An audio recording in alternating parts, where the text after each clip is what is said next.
My name is Victor Counted, the author of Bonding with God. And, over the past couple of days, I've had people to ask me, why did I write this book, Bonding with God? And there are a number of reasons. There's professional, academic reasons, because for most of you that don't know, I'm also a researcher in this space. I've done research on attachment to God and psychology of religion for the past almost going to 2 decades now. And I've also published extensively in those spaces. And of course, it's always a joy to translate some of those work to a general audience that can kind of assess some of the things that we're doing instead of just leaving it in academic journals and platforms. I think more on a more personal level, I think there was a season in my life when I thought everything was right, and I felt really nothing. I remember praying, I remember studying God's word, I remember serving in the church.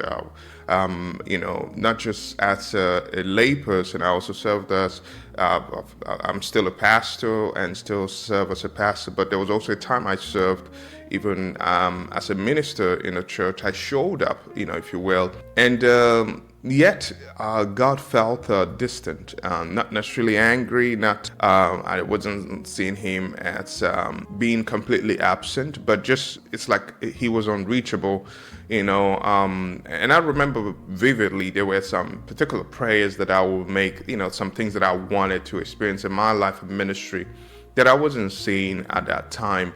And I felt that God was unreachable. And I remember sitting with that kind of silence and thinking, what is really wrong with me? Look at other people gifted greatly and really doing, great things. And they would tell you about the stories of how they fasted for so days, 7 days, 40 days. And, God visited them and they had this kind of breakthrough or whatever in their ministry, which I did. I fasted for those long, but, I still felt like that. It took me years of research and a lot of personal work to understand what was really happening. I was not necessarily spiritually deficient. I was sort of bonded wrongly, the trauma that I had carried from early in my life through my relationship with my family, particularly my biological family, the relational wound that I had sustained from that, the patterns that the attachment betrayals and the patterns that I had learned to survive had quietly become the lens through which I experienced God. I was relating to God the way I had learned to relate to people who hurt me. And that was really what was the stumbling block for me, not because that God was not present or I wasn't experiencing God or that I wasn't really experiencing the tangible power of his presence in my life. And so when I began to understand that, everything really shifted.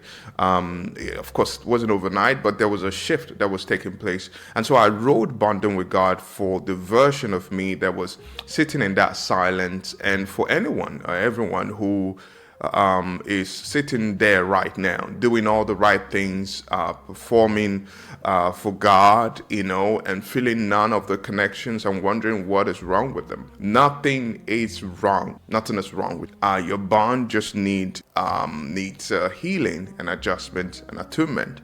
And so, Bonding with God, I think it's a great book that can help you to really understand what is happening to you and really figure out how to nourish and sustain and maintain your relationship with God so that relationship can, help sustain and support your flourishing.